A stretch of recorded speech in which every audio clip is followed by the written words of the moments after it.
All right, I've got 10 o'clock, everyone. I'd like to thank you all for joining us today. My name is Patrick Marshy, and I'm the Cooperative Forestry Manager here for South Dakota's Department of Ag and Natural Resources. I'll be facilitating today's presentation. I want to start by saying thank you to all of you for joining us and all of our presenters today. All right. A few housekeeping items we have here is today's workshop will be recorded. All of your microphones and videos have been turned off. We request that they stay off during the presentation. And the Department of Agriculture and Natural Resources is an equal opportunity provider and wants to encourage participation. Though if you would not like to be part of the live recording, it will be recorded, and after review from our agency, it will be posted on our website. All questions can be placed in the chat box, and we will address those at the end of the presentation. And today's agenda and speakers will be Josh Larson, works for the South Dakota Department of Agriculture and Natural Resources as one of our service foresters. He'll be talking about food forests today. Rex McDonald will give us a testimonial about what is happening over in Spearfish with their food forest. Finalized by John Hartland is going to talk about funding opportunities here in South Dakota through our community forestry grant. With that, Josh, would you like to start us off with food forests?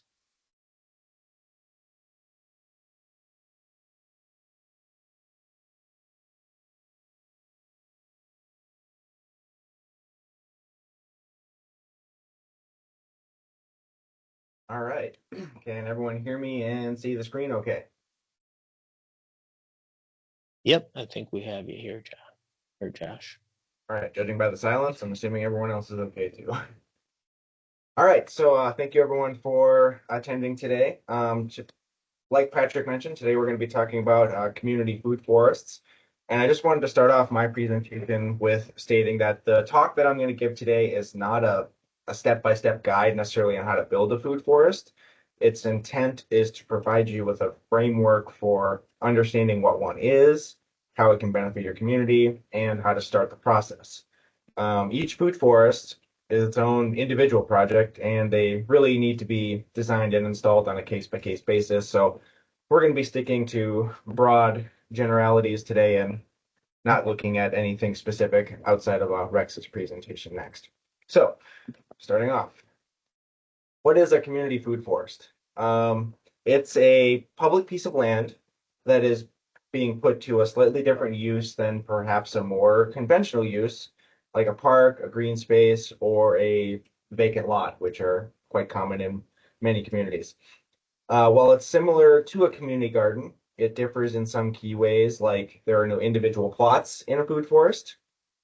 Everything in the forest is available to everyone to harvest and consume as they need. And perennial plants form the cornerstone of the plantings instead of annual crops like you would in a typical community garden. So as I start off here, I wanted to kind of go over some of the benefits that you can get from a community food forest, like what benefits they can bring to your community, I guess would be the best way to describe it. So I'm going to be touching on 5 different aspects here. So social, health, economic, environmental, and education benefits. So we'll start off with social. A food forest can provide opportunities for outdoor recreation, enjoying the food forest space if it's large enough. They can also create opportunities for community engagement and gatherings. So for instance, the image that you see on the slide there is a Arbor Day planting that took place in the food forest that's on the Black Hills State University campus that they're using the food forest concept to replace a old orchard that used to serve quite a lot of the campus needs for fresh apples and other produce, and instead they're transitioning it as the old apple trees are dying out. They're transitioning it into a more broad-based food forest with a lot of different plantings versus just apples. Um, you can also use it, like I said, as a beautiful backdrop for other gatherings like weddings, family events or community events. So the image you see there is for a harvest festival that took place at the Beacon Food Forest in Seattle, Washington. Um, that food forest was created on a 7-acre plot of city-owned land and has been active since 2012. And from my reading on it, it's grown quite a bit since then and become a very important part of the Seattle community. Moving on to health benefits here. So taking care of a food forest is obviously a great way to get out and get some exercise in a way that's fun and helps your community. They can provide a source of fresh food that is free to anyone who needs it. And with the prices of fresh fruits and vegetables jumping almost 18% in the last couple of years, and that can mean saving quite a bit of money as well on your grocery bills. Being in food forest or any forest can have stress reduction benefits associated with that. Studies on the practice of forest bathing, i.e., getting out into the woods, have shown it can reduce stress hormone levels like cortisol down and bring people's mental health kind of back to the here and now, which has been shown to have quite a few positive benefits for people's mental health.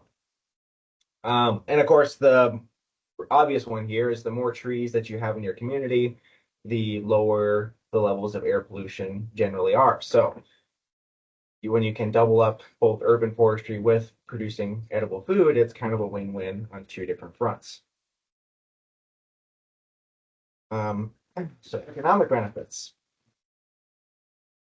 So one of the big economic benefits that a food forest could provide, and I'm sorry, Rex, for stealing one of your photos here, but it's such a good picture, so I just had to use it. It could provide opportunities to keep locals in town to host their events or their celebrations in your community versus sending them out to another community.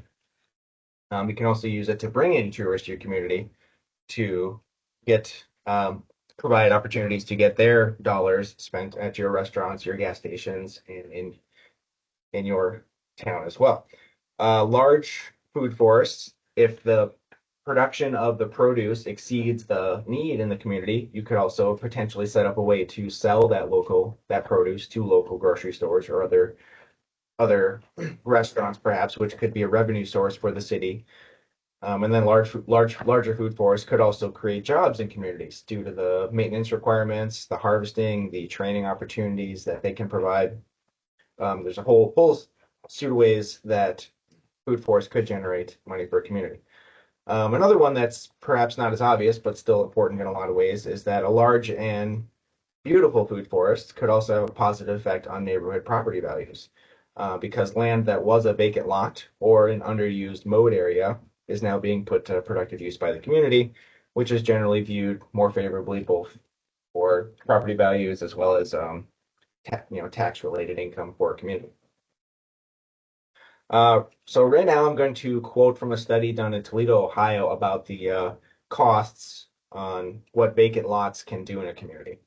So I quote, local governments incur the costs of remediating nuisances and unsafe conditions, including boarding and securing structures, cutting grass, removing trash and debris, and demolishing unsafe structures.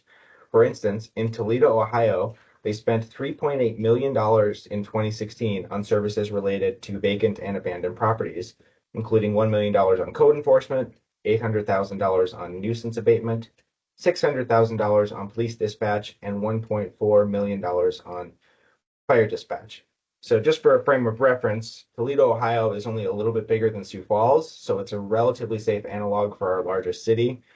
Obviously, most of our communities in South Dakota are much smaller than Toledo, Ohio, or Sioux Falls, but every town that I've worked with across the state, they all have vacant and abandoned properties. They all have homes that are falling down. They all have empty lots that are just nothing but sources of, weeds and trash collection. So taking those economic drains to your community and putting them to a more productive use, like a food forest, is generally going to be a net win for any community across the state, whether they're Sioux Falls or they're Buffalo, South Dakota.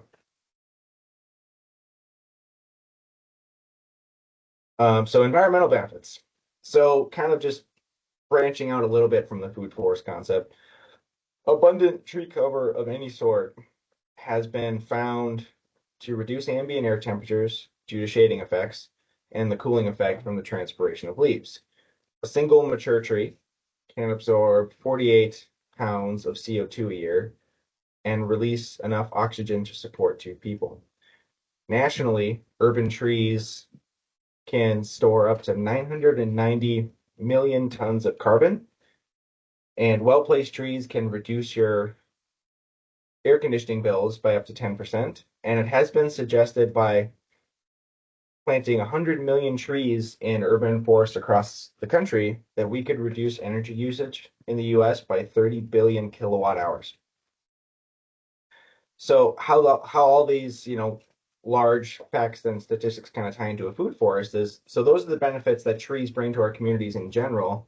You combine that with food production, and you've just, doubled or maybe even tripled the benefits that they can bring by bringing in all these different aspects to the trees in your community.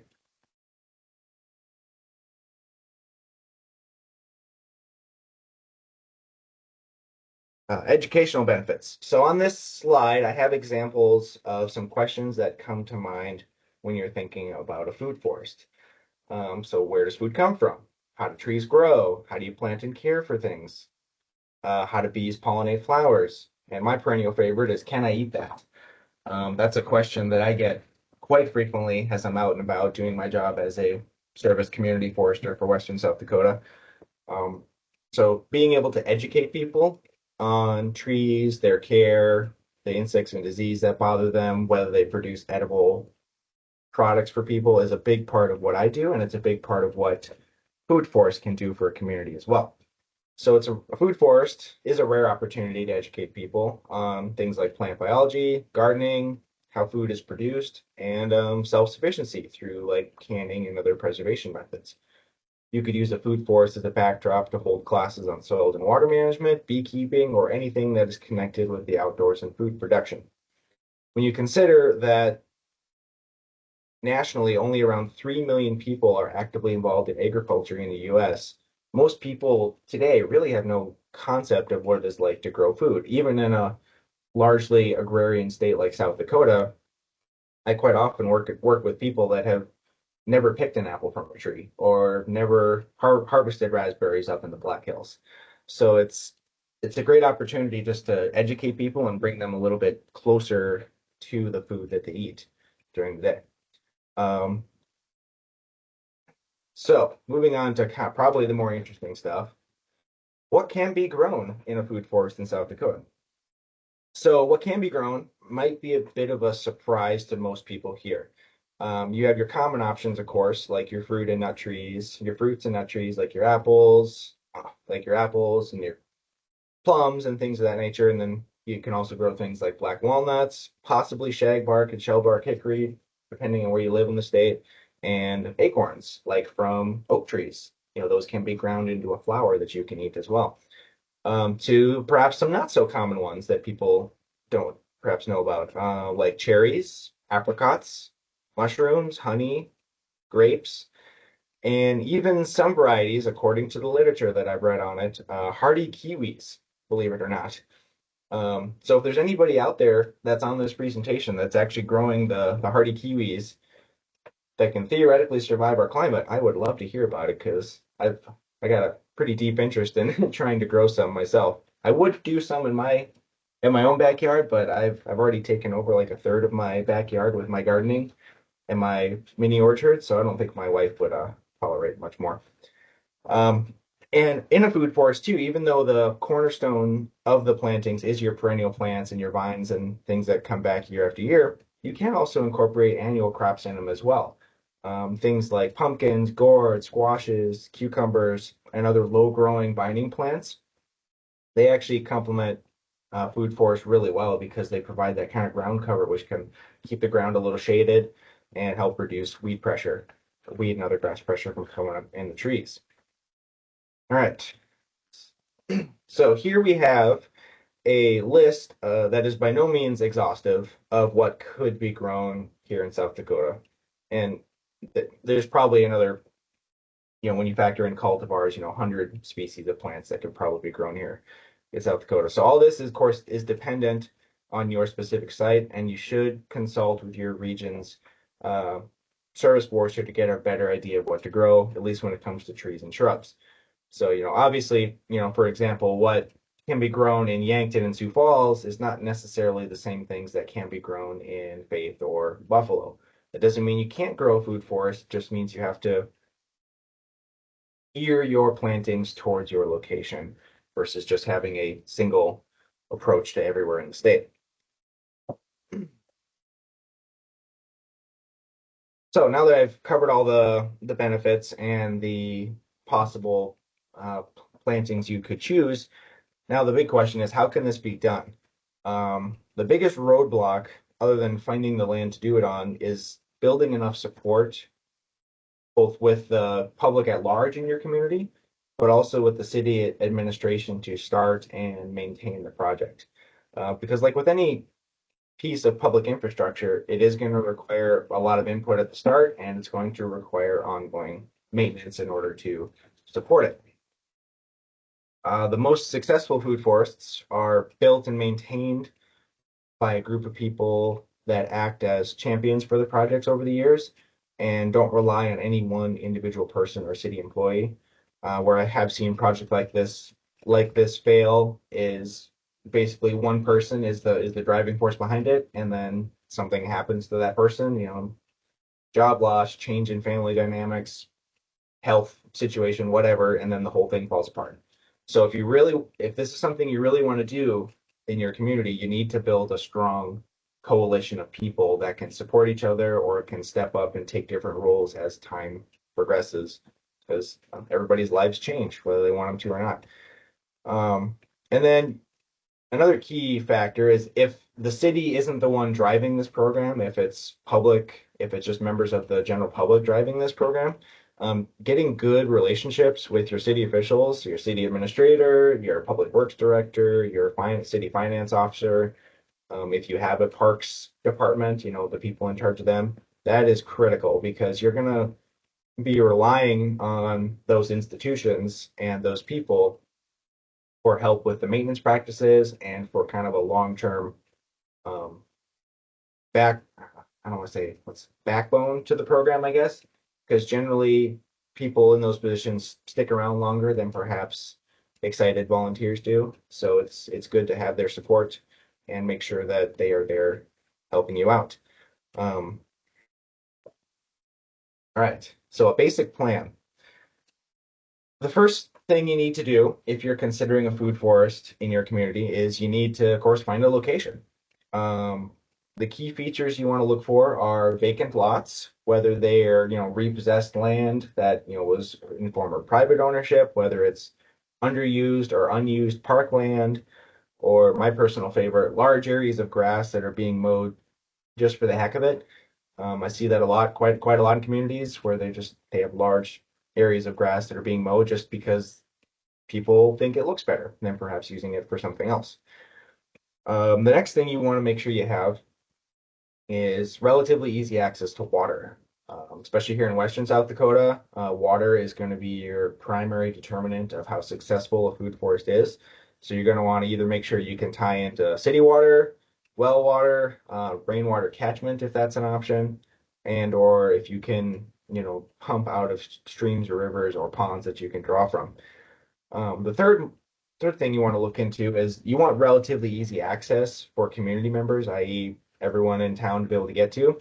So you don't want to, even if there's a nice piece of land that's 5 miles outside of town that's city owned, is that really that convenient for people to be able to just walk to the food forest, and pick a basket of apples? Probably not. The less convenient you make it, the less people are going to see it and the less people are going to appreciate it. So you really want to try to stick it right in the center of town or in a neighborhood where it's going to be appreciated and noticed. Um, and then so once you have all that, then you want to do a basic design, which can be done just on a simple sheet of paper, showing what you want to do with the lot that you have selected. I do have a few kind of generalized designs that I'll be going through here in the next few slides. And once you have that basic design on paper, that's when you want to reach out to the public and other groups that live in your community that might be interested in working on a project like this. Whether that's gardening groups, arborist companies, tree nurseries, church groups, 4-H, any scouting groups that are always looking for, merit badges or other things that they can use to expand their skills. A food forest is a great opportunity to do that as well. So, sample plan number one here. So, what I have depicted here is just a generic walking path through a park, indicating shelter, picnic shelters, and perhaps some existing trees and shrubs planted around those shelters. So, all the diagrams you're going to see here, existing trees and shrubs are going to be the light green and the dark green, respectively, while any potential food forest plantings are going to be in the red and pinks. This particular plan dictates trying to keep the food forest or the fruit producing fruit and not producing trees in close proximity to the shelters without necessarily being right on top of the shelters, because any fruit or nut tree, they are going to produce, well, fruit or nuts, which is going to be potentially messy during certain times of the year. So you're going to want to try to keep those within easy access, but not necessarily right on top of walking paths or right next to picnic shelters where you're going to get a lot of foot traffic. I also generally encourage people, if they can, to try to clump fruit and nut producing plants together like this, because you are trying to mimic a natural forest ecosystem and not a orchard where you have straight rows of trees for acres and acres. The point is to kind of combine the best aspects of being in the woods with the best aspects of being in a orchard. This plan kind of shows a slightly different take. Assuming you have a walking path kind of along a river, along with a shelter and a couple other walking paths. So this one, instead of doing the bunched plantings with the fruit trees, instead tries to mix them in with all of the other existing plantings that were perhaps along the riverbank there and along the walking paths. Um, for along the river, this could also have a double benefit of aiding in stream bank stabilization, because generally the more roots you get growing into stream banks, the stabler they are and the less likely they are to erode. Plus, obviously free access to water there, so you probably will have to take care of those plants a little bit less. So that's all on the south side of the river there. And then on the north side, because it's more of an open space, you can perhaps get a bit more structure with your plantings and plant them more in rows to create little, cul-de-sacs, or just kind of like little small areas where you can kind of separate out or have different groups doing different things. The final sample plan I have here depicts what could potentially be done with just an empty, large expanse of grass. So I just have a bunch of a bunch of bunched orchard plantings where you mix the trees and the shrubs into little plantings like that. And the reason I do this versus an orchard, like kind of a standard orchard layout, is one, you're trying to mimic more of a naturalized ecosystem, which this kind of design somewhat mimics what's called an oak savanna ecosystem, where basically you have clumps of trees surrounded by grass. And these clumps, they are somewhat self-supporting versus just having individual trees, because a tree likes to be in the woods, obviously. So the more closely you can mimic the growing conditions that are in a forest, which is where you have your neighboring trees and your shrubs kind of surrounding each other, supporting each other, typically the better those plants will do with less maintenance. Um, this particular one as well, this also would potentially make watering a little bit easier, because you could put a irrigation point, like in the center of each one of these bunched orchards. You turn it on and it waters just the trees versus having to water the whole landscape, which would be more effective and cheaper as well if you're paying for the water that you're using. So in conclusion, food forest is possible anywhere that people are willing to do it and they're willing to put the time into it. They can and they definitely should be tailored to meet your community's needs and limitations. Obviously our larger communities could perhaps put on, develop something much bigger than our smaller communities can, and we need to keep that in mind as we're looking at potential plans. And they are a great way to use currently unused or poorly used public property. Um, the example I always think of is, everybody's got those parking lots or those big empty gravel areas or grass areas that get used maybe once a year, once every other year for something, and instead just sit there and take up time and resources of city staff. So maybe we can do something a little better with that going forward. With that, that's all I have for anyone today, and I will be sticking around for questions at the end of the presentation today. So thank you Great. for Thank you. taking the time. Thank you, Josh. Appreciate that. Some great information. Next up, we're going to hear from Rex McDonald, the park superintendent at Spearfish, on some of the successes and challenges that they've had in implementing their food forest over in Spearfish. Rex, if you don't mind sharing. All right, here I'll go ahead and start sharing.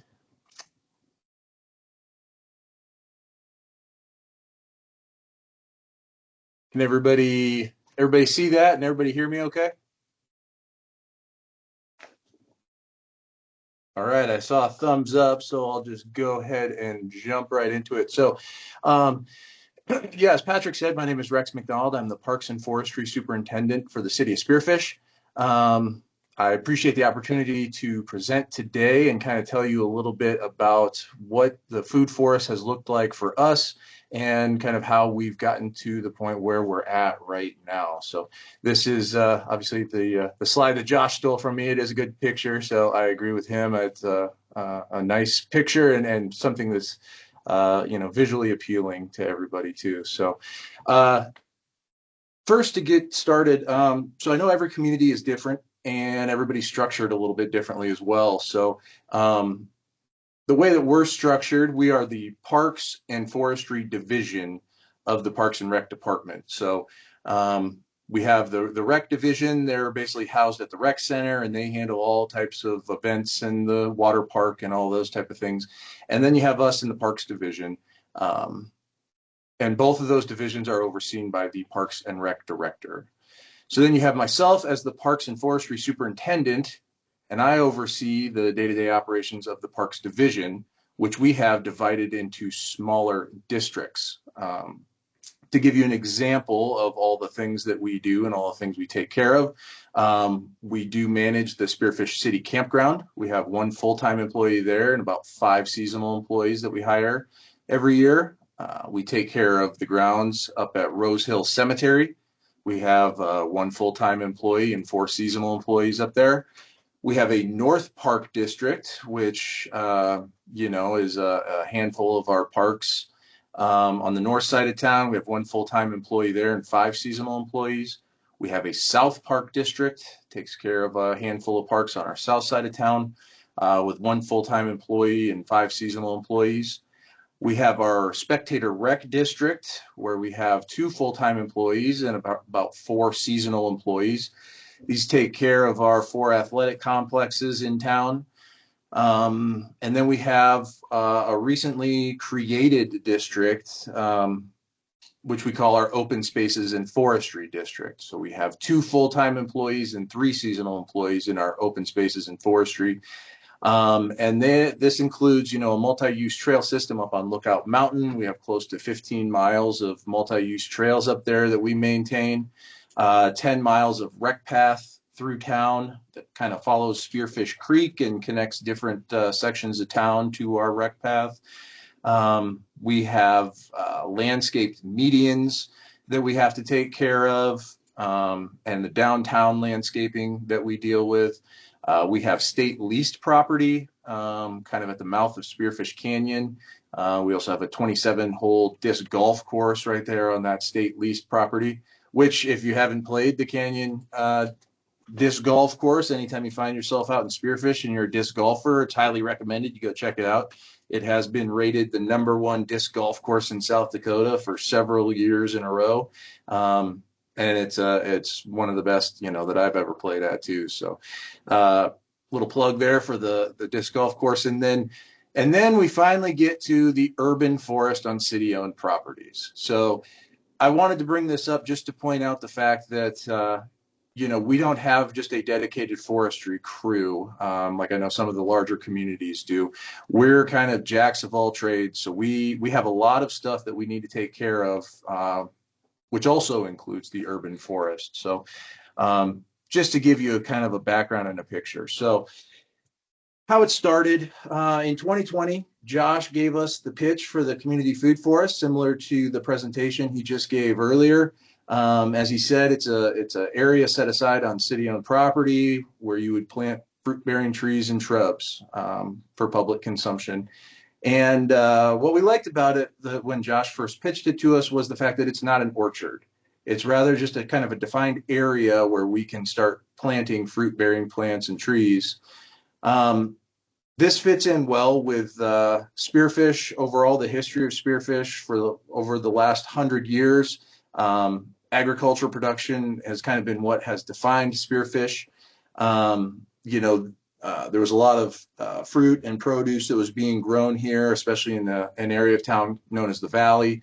And this would service a lot of the mining operations that were more up in the hills. So spearfish has had a long history of agricultural production, which kind of, blends into this.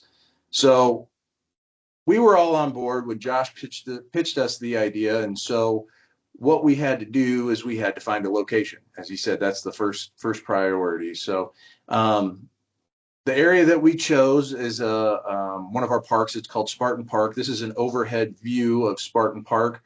Kind of on the north side there, or at the top of the picture, there's a football field that gets used in the fall by our youth football league. Down in the bottom left, there is a soccer field right there. There's also in between the two fields, we have a fenced-in area for dog park. We have a large dog park and a small dog park. We've got a little playground there on the north side of the parking lot. We've got basketball courts just to the right of the playground. We've got a sand volleyball court right there. We've got a horseshoe pit just below that.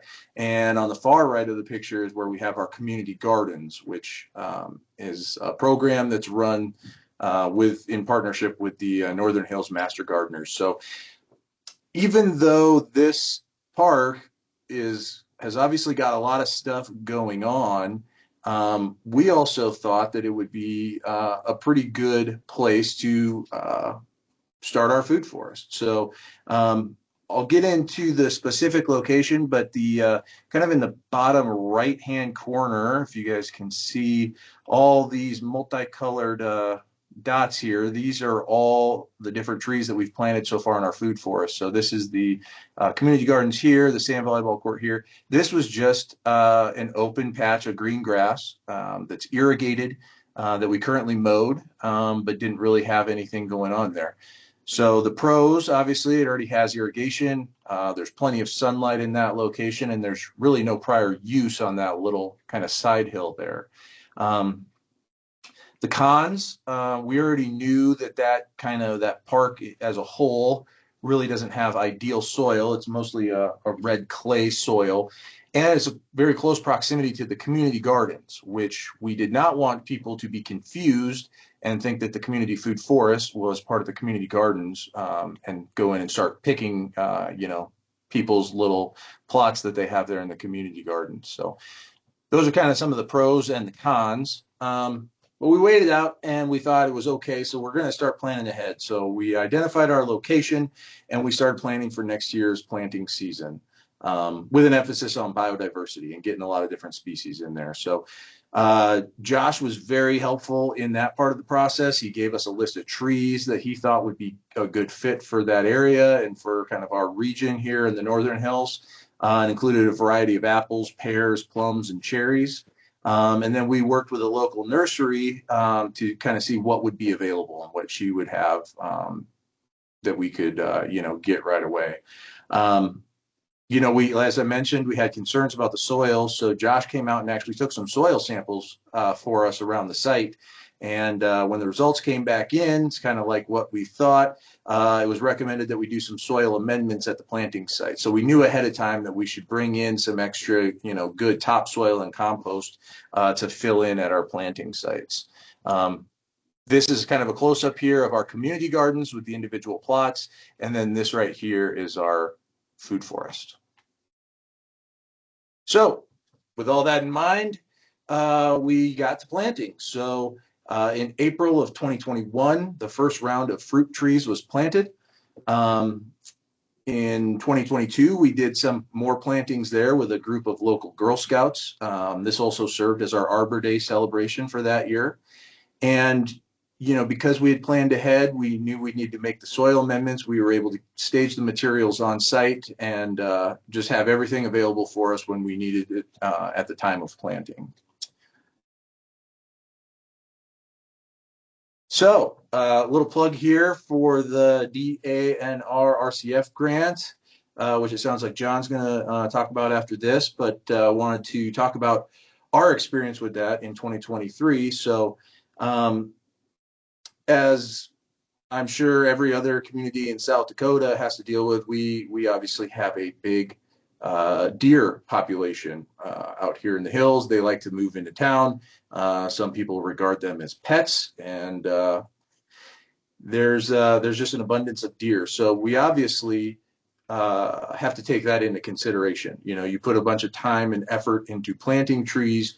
You want to make sure that you give them the best chance you can to survive. And a lot of times we'll see trees get just raked over by deers during the rut. And, that can be potentially lethal for the tree. So as you'll see in this picture here, we plant the trees, we put the T-posts, we stake them, and then we put, a little cage around the trees to prevent, the deer from rubbing on them. And, that's all well and good, but when you're growing fruit trees and you want, people to be able to harvest the fruit, it can make it difficult when you have, a good majority of the perimeter of the tree is caged. It's hard to reach the fruit. And we thought, okay, well, we can't take the cages down because it's almost assured that we're going to have damage from the deer. What can we do? Well, we could put up an exterior fence around the food forest, and that would help keep the deer out. But that's a pretty big expense, and not one that we had budgeted at the time. So how are we going to do this? Well, at the time, it was when the DANR was accepting the challenge grants, and so we decided to put in for a challenge grant. And I talked to Josh about that, and he kind of helped us through the process. And so we applied for it, and in 2023, we were awarded the grant from the state to install an exterior fence around the food forest. So that was all that the grant was for. It wasn't for any plantings. It was merely just to get the funds we needed to put up this exterior fence so that we could then take down the cages around the individual trees and make them easier to harvest. So basically the state provided us with the money for the materials, which was approximately $3,500. And then we provided the labor to install the fence as our in-kind match for that grant. So it took one full-time employee and two seasonal employees, approximately 2 weeks of labor to get that done. And here we have a picture of one of our seasonal employees as he was helping put up the fence, taking a little break and enjoying the fruits of our labor, eating one of the apples that he had plucked off the trees there.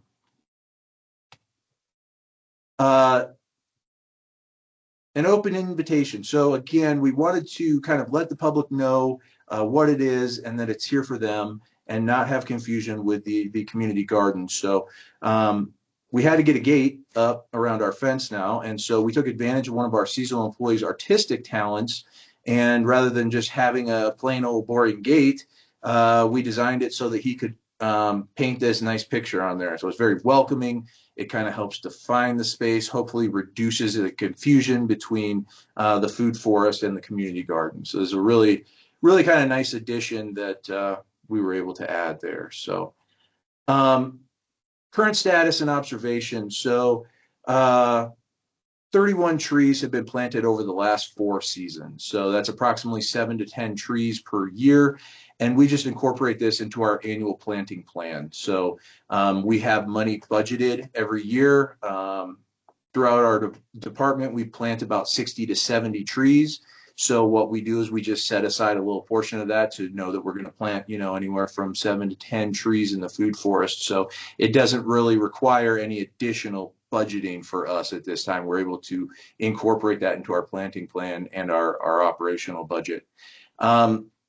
We've had approximately 15% mortality rate with our trees. So some trees, some species have done better than others. So for example, not all our pear trees have died, but all of our pear fatalities have been due to fire blight, which we found out through this process. Fire blight is very prevalent, especially right here in the spearfish area. There are other areas in the hills that don't have it to the degree that we have it in spearfish. So fire blight is definitely a big concern for us in spearfish. We also have seen some winter dieback in the cherry trees, which we believe occurred as a result of an open winter, particularly last year and kind of the year before. Open winter basically means we have less than average snow cover and colder than average cold snaps. So, that snow cover really acts as an insulator against the cold temperatures. And if you don't have any snow on the ground and you get those cold temperatures, you can, basically freeze out the root system of those trees. And we think that's probably what happened in our cherry trees. The plum trees, they're growing well. They have yet to produce fruit, but we're still hopeful that someday they might feel like, contributing to the forest here a little bit.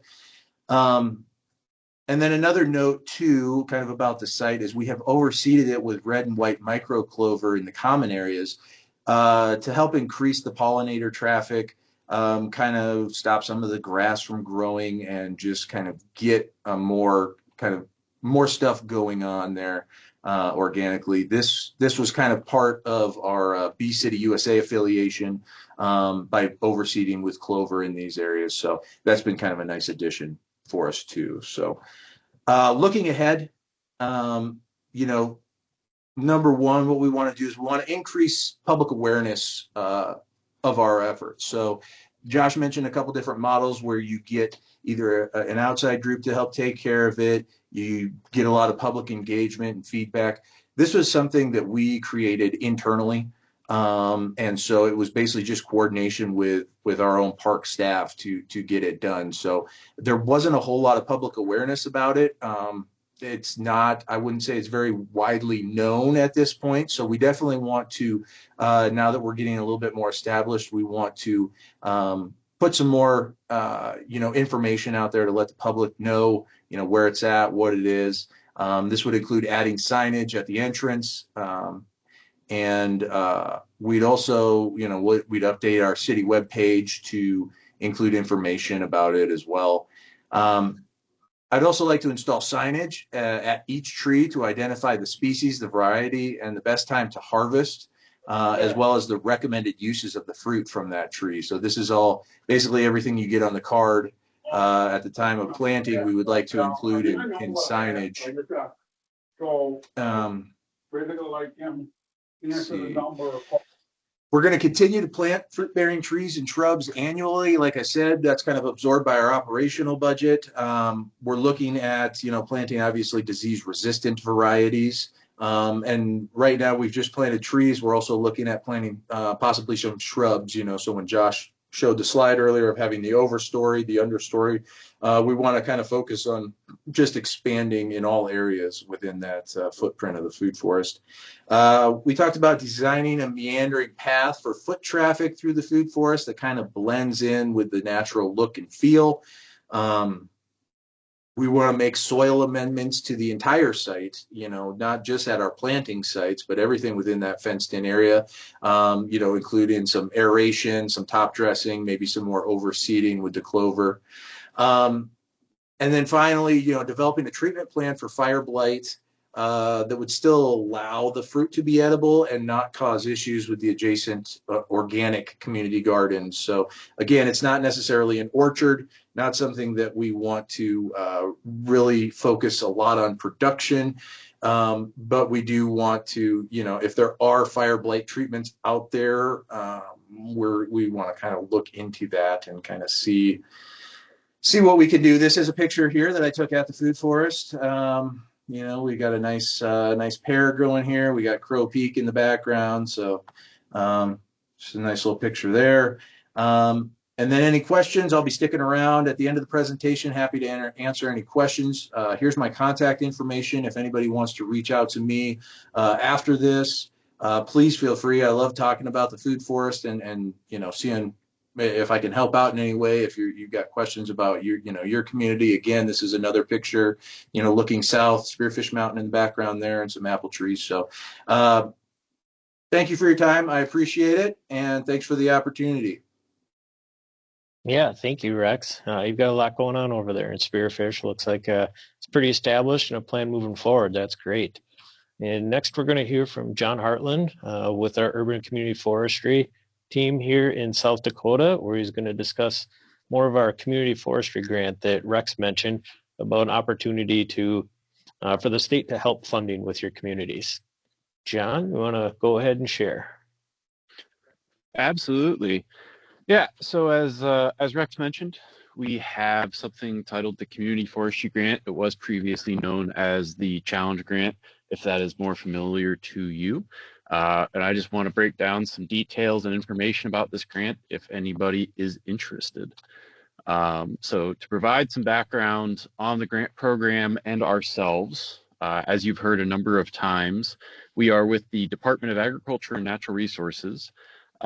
We are within the Resource Conservation and Forestry Division, and we are the Urban and Community Forestry team that is a part of that Resource Conservation and Forestry Division. So this is a yearly grant program that has been established for some time, but as the title would suggest, improving our grant program, this is something we evaluate every single year, kind of as we learn new things, go through more grants, and continue to survey the changing landscape of urban forestry. So if you have been involved with our forestry our grant program in the past and ever have commentary for us, please do let us know. We are always trying to make amendments and continue to keep this the best and most accessible grant that we can. We have taken some great strides in the last several years that has greatly improved the grant program, but in turn that has made this grant far more competitive than it ever has been. So these days it is a very competitive grant. On that note, it is also a very cooperative grant. This is not a opportunity that we put out there and are not willing to assist with or just make you do on your own. This is something we are very active in and very cooperative with. So any community or group that is interested in applying, we will work with you hand in hand throughout the entire process to get you the most competitive application you can and help you understand each step of what is going on. So if you do ever get interested in this program, please do not feel like you have to do it in the dark. We are here to assist as much as we can. But things like project partners, community impact, and utilization of inventory data have become key items to be selected for funding, dependent on the category you are seeking at that time. And we, like I said, we always will go over your application with you prior to submittal to help you make it the best application it can be. And to break down what kind of applications we look for within the community forestry grant, we have 6 defined categories and 1 other category. Some generic concepts about this grant. It is a maximum limit of $5,000, but that is a 1-to-1 match grant.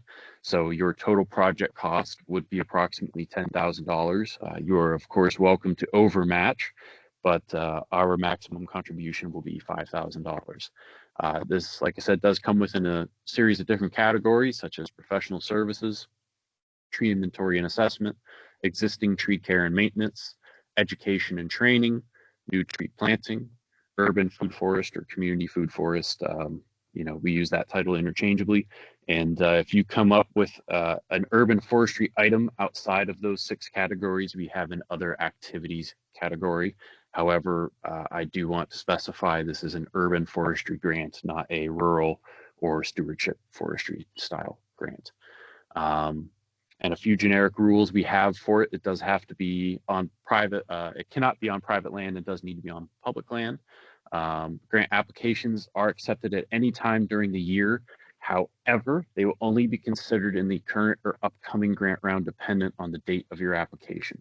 So we will usually open our grant round right around September 1st every year, and it will be open for approximately 1 business month. Application forms are available on our website, of which there will be a link for later in this presentation. But so say you were to apply in May, we would consider you in the upcoming September grant round. So that way you are judged amongst your peers with other applications, and it is a fair process. In terms of how we assist, I wanted to put up this slide while I talked for a little bit. So like I said, this is a very hands-on process. All of these foresters on the screen, including myself, are here to assist you, whether it is just with your urban forestry activities or with this grant. We are a part of it every step of the way. For the categories such as new tree planting, we make sure we are there for all of the trees going in the ground actively. And, that is us with shovel in hand, being as much of assistance as we can. So this is as cooperative as we can possibly make it. And we do greatly enjoy this program. It's some of the most fulfilling work we do throughout the year. So, anybody who might be interested, please have them reach out to us. We'll describe everything we can about it and break it down at the most practical level possible. So what you see here is one of our presenters today, Josh Larson, kind of runs the West River for us. So if you are west of the river, he would be your primary contact. I myself, John Hartland, I'm in southeastern South Dakota, located out of Sioux Falls, so I kind of assist that region of the state. We do have a service forester in the northeast in Watertown, Hunter Picard, and he kind of assists all of those communities. And we do have a service forester out of Pierre, Lokesh Badarai, and he would assist the communities in the central region of the state, along with Patrick Marshy, the cooperative forestry manager, who will assist everywhere as needed. At the bottom there, that is the link to our website, specifically to our grant page, which has all of the documents, the application, all of the forms. It even has a sample application to kind of walk you through exactly what it's supposed to look like. But again, that is something we will, even come to your town and sit down with you and fill out together. So please don't be intimidated by what you're looking at. We will break it down every step of the process as we can. And for now, I feel like that's a great 5-minute summary of that program, but I don't want to take up too much time, and I will put that link to our website and grant program in the chat if you are interested, but I'm going to pass it back to Patrick for closing comments and questions. Yeah, thanks, John. That was a great summary. And just a reminder that community forestry grant is the same one that Spearfish used to help with their fencing. I want to thank all the presenters today.